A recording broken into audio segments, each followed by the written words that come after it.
আল আকসা প্রাচীনতম মসজিদগুলোর একটি। মক্কায় হজ ও উমরা পালনের আগে আল আকসা ছিল মুসলিমদের কাছে প্রধান ধর্মীয় স্থান।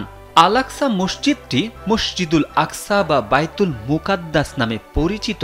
মুসলিমদের কাছে মুসলমানরা বিশ্বাস করেন মহানবী হজরত মুহাম্মদ সাল্লাল্লাহু আলাইহি ওয়াসাল্লাম মিরাজের রাতে কাবা শরীফ থেকে প্রথমে আল আকসায় এসেছিলেন এবং মিরাজে গমনের আগে এখানে সব নবীদের সঙ্গে নামাজের সময় ইমাম হিসেবে নামাজ আদায় করেন।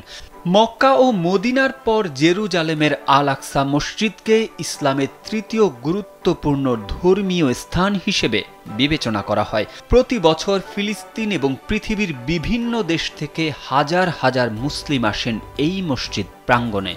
সোনালী গম্বুজের ডোম অব দ্য রক সারা বিশ্বের মুসলমানদের কাছে স্বীকৃত এবং এই স্থানে প্রার্থনা করতে আসতে পারা একটি বড় সুযোগ বলে মনে করেন মুসলিমরা।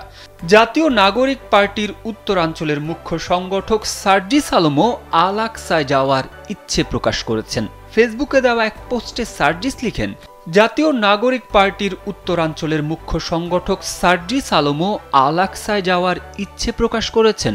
ফেসবুকে দেওয়া এক পোস্টে সার্জিস লিখেন, জীবনে একবারের জন্য হলেও পবিত্র আল আকসায় যেতে চাই। আমার যোদ্ধা ভাইদের সাথে এক ওয়াক্ত হলেও নামাজ পড়তে চাই।